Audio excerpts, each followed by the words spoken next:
Look at the Easter egg. It is, I think it's amethyst. Please don't knock this over. See, it's really cool. Anyways, so Amethyst and I mean, Madison and I, we're That's just not funny. joking. Okay, we're here to talk. I know our whole life is, that's not funny, Victoria. It's literally what I say A 10 hundred times times a a day, day. yeah. 100, you're The probably more hundred. accurate. Okay, perfect. Okay, so today we are talking about a topic near and dear to my heart. You tell us. What is it again? I forgot. Near and dear Who, to my heart, but I forgot. whose life are you living? Whose life are you living, Who are you living for? and who are you living for? So, whose life are you living? So why is it so close to your heart? Whose life are you living is so close to my heart because um, I wasn't living my life. I was living somebody else's for 42 years. I was living the life of Victor Pereira. That's my dead name, just in case you missed it. Your dead name? Yeah, Yeah. that's what it's called. So even though I going. don't consider it a dead name, but whatever. So Victor Pereira was this Serbian man who was married to a woman who lived in the suburbs, who drank. I don't know. Like, I don't know. Like, we just like had this persona, and it wasn't me, that's for sure. This is me. So, whose life were you living? I was living his life. And that's a really sad thing to say, that I lived somebody else's life for 42 years. How did it affect your happiness? Oh my God. There's so much sadness and despair when you feel that you aren't actually living your own life. You know, like, you know it subconsciously. Subconsciously, you know that that thing that you're doing doesn't feel right. Like, for example, let's say there's a guy who appears to be heterosexual and he's actually gay. Every time, even if they don't know, every time they go and have sex with their wives, they know deep down there's probably no desire, right? Not probably not. There is no desire, right? There might be comfort. There might be friendship, love. There might be a lot of things, but it's not desire, right? That's a sole separate topic in and of itself. But I was so robotic at that time. Everything that I did had no passion. There was no want to do something. I would go to the gym. I would do this. I would do that. I would make dinner. I would cut the grass. I would play with the kids. I would do all these things. And of course, playing with the kids is wonderful. I love my kids, but I didn't get to do it as myself. So there was like the missing piece of joy, just a missing piece, because deep down that it didn't matter. It's inauthentic.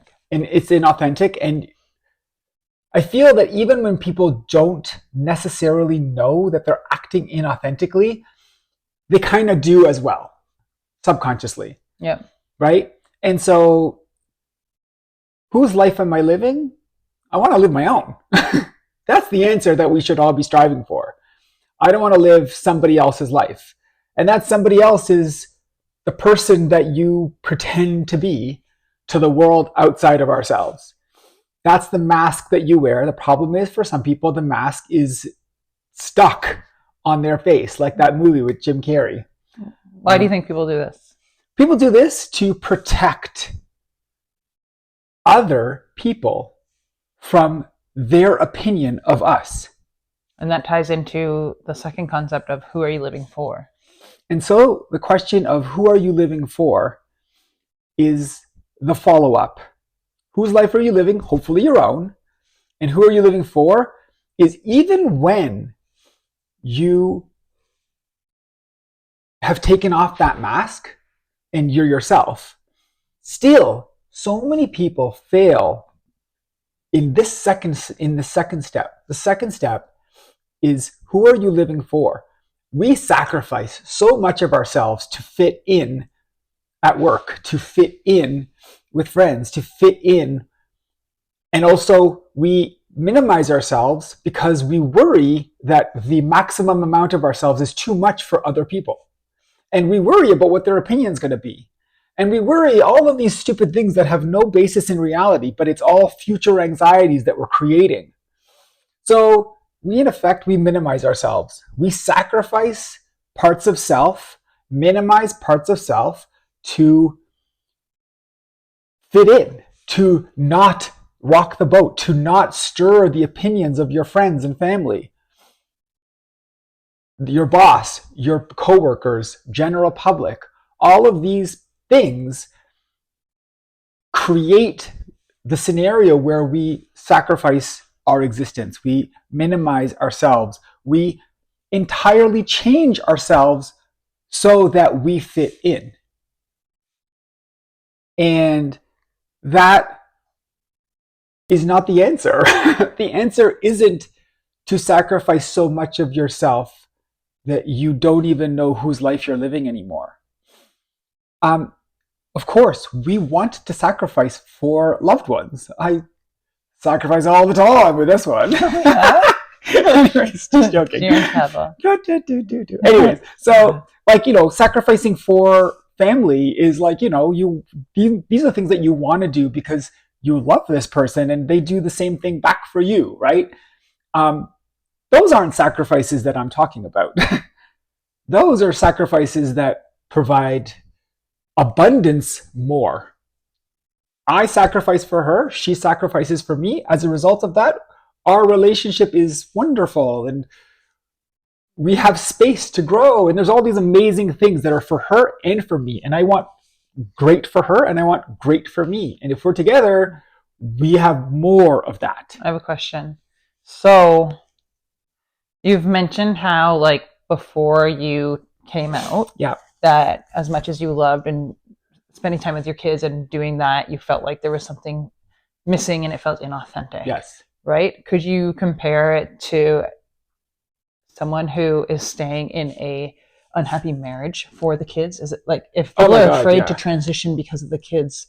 Yes. Kind of similar to people who this is the sacrifice. This is the sacrifice that is the opposite of the sacrifice that you do for loved ones. Right. This is a sacrifice of convenience. Yeah. It is a sacrifice that saves you temporarily, but causes long-term damage that is so much more significant to everybody, to the kids.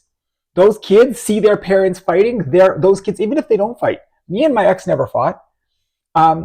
We were super at peace. We actually never had a fight. So not fighting is not thing, but kids who learn from their parents see that dad doesn't have any desire for mom or mom doesn't have any desire for dad. It is teaching the people that you want to love the most the absolute worst things in their relationships that they're going to probably end up mimicking. Because a lot of people probably fear transitioning because of their kids. 100%. So the question of, do you come out? Do you transition? No one can tell each person what their individual answer is because there's a million factors that can contribute to that. But you're not doing your kids a service. You're not doing your ex a service. You're not doing your family a service by doing this thing. You're most definitely not doing yourself a service. You're doing all of these people a disservice because you aren't you. You can't pretend forever. You can go through the motions. You can become robotic. You can do things with no passion. But everyone can see that. Everyone can see that you're not happy, that you're robotic, that you do things without love and passion. Why? Because you're not yourself. And so this concept of being yourself and living for yourself and not sacrificing yourself for other people, because when you're living for other people, you're sacrificing yourself for the comfort of others. It is so fucking absurd. that it is unimaginable that if that clicked in your head and you realized that you wouldn't change everything about yourself, regardless of the perceived consequences. So I'm not one to say transition, don't transition, come out of the closet, don't come out of the closet, change your career, become a different person, whatever the fuck your authentic life is. But I know very well what the opposite of it feels like. And so that goes for all of us, though. Like, you had a coming out experience where you realized that you weren't living as yourself either. You were living the life of a straight girl with men that you speak to that maybe, because I don't want to talk for you. You just tell the story. It's just yeah, it's the same thing. Like, that ultimate lack of desire and lack of real direction and lack of feeling in general that was missing, that I thought was normal. And switch over to the other side and it's completely not that. So we have this joke. What's the joke? And she's going to kill me when I tell it. I can't believe you're going to say it. I don't know what it is, but I can't believe you're going to say it. I forgot. Wait. Okay, no. That's all I have to do is I got distract her for 1 minute. I got this. She'll forget. Fuck, I forgot. Oh my god, I'll get it back. Anyway, let's talk about something else. And then I'm so irritated. She's going to kill me later. Okay, so with that being said, I'll come back and I'll do another one with this. What's the joke? Everyone's going to be like, what's the joke? And no one will find it funny except me. Anyways, live your authentic self. Live for yourself. Be who you actually are. And there's really no way of going wrong then. Yeah. Love you all.